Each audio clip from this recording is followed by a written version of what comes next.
जो भी बहस हो रही है इसमें कहीं ना कहीं ये मसला शायद स्कूल वालों को लग रहा है कि इनकी फीस वसूली का एक आपने ऑब्जेक्ट या कहना चाहिए फीस वसूली का तरीका टीसी बना लिया है। ऐसा हो नहीं सकता। देखिए, सबसे बड़ी बात यह है कि जब कहीं भी एडमिशंस प्रारंभ होते हैं, सत्र प्रारंभ कब से होगा, उसका कैलेंडर क्या होगा, कब एग्जाम होंगे, ये सरकार तय करती है।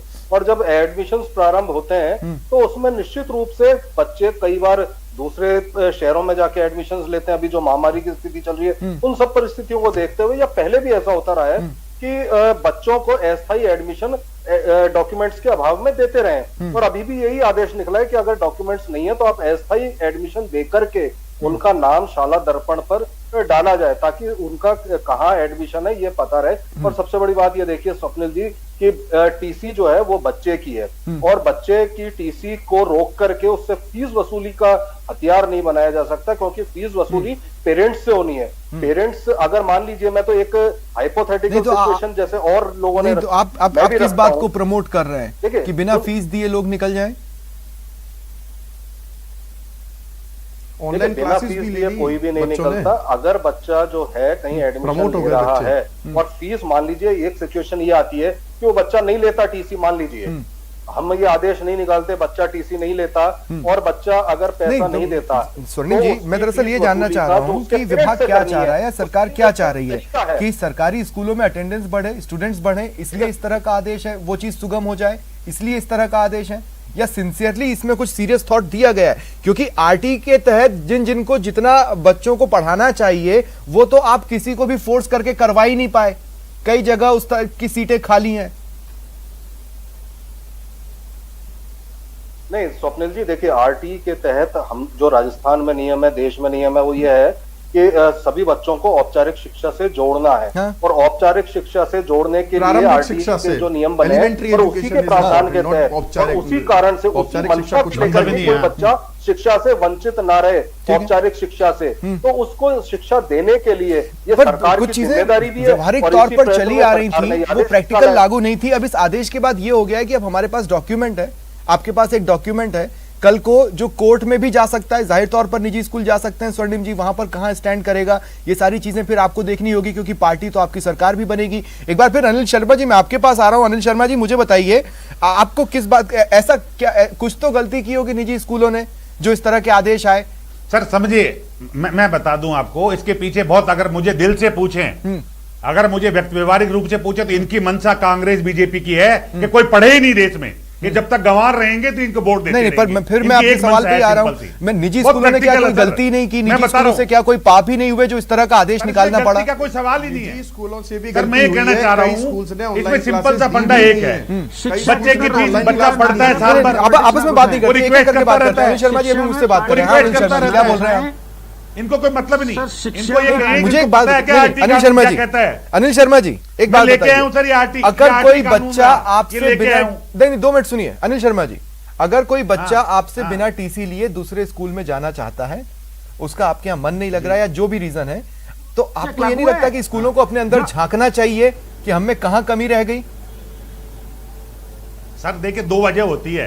एक स्कूल की कमी की वजह से भी बच्चा जा सकता है, एक ये भी है उसकी आर्थिक स्थिति नहीं, पर वो आपको छोड़ के सरकारी स्कूल जाने की सोच रहा है, शिफ्ट हुए, वो निजी स्कूल छोड़ के सरकारी स्कूल जाने की सोच रहा है। तो सरकारी से मतलब नहीं है, ये तो प्राइवेट में भी है, इन दोनों पे लागू है सर। ये सरकारी नहीं है, बच्चा प्राइवेट में तो जा रहा है।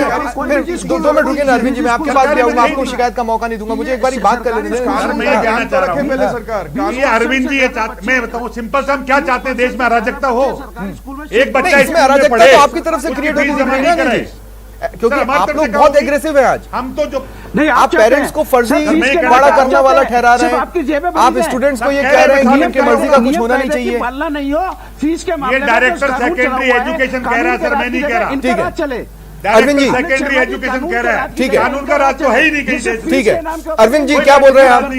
अरविंद जी क्या बोल रहे हैं आप?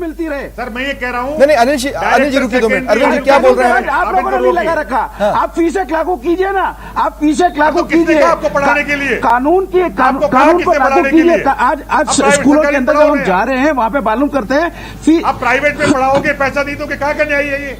आप रोक लीजिए। प्राइवेट में पढ़ा क्यों रहे हो? नहीं, आप रोक लीजिए जब ना। कोई लूट रहा है तो आप रोक लूटने लीजिए। क्यों आ रहे हो? मतलब आपको प्राइवेट के अंदर हम आपकी कह रहा हूं, मनमानी लूटने फीस क्यों आ दे रहे रहे हो? हो, कानून का राज नहीं रखें। सारी दुनिया लूट रही है। अरे अरविंद जी, मनमानी अरविंद जी है, मेरे सवाल का जवाब दीजिए। अरविंद जी मेरे सवाल का जवाब दीजिए। इस देश के अरविंद जी आपकी मेरे चुनौती मेरे सवाल का जवाब कानून कहा दीजिए। किसने पढ़ाने का? अरविंद जी मेरे सवाल का जवाब दीजिए। मैं आपसे ये कह रहा हूँ कि लेटर में 2 मिनट रुकिए ना अनिल जी, 2 मिनट रुकिए। अरविंद जी सीधा सवाल है। अरविंद जी आप मुझसे बात करें। देश है, कानून अरविंद जी, का राज है। 2 मिनट। कानून नहीं मांग अरविंद जी, राज है कहाँ? ये अरे अनिल जी 2 मिनट रुकिए बात। अरविंद जी मेरा सवाल है आपसे, टीसी के अभाव में प्रवेश नहीं दिए जाने के मामले संज्ञान में आए हैं, है ना?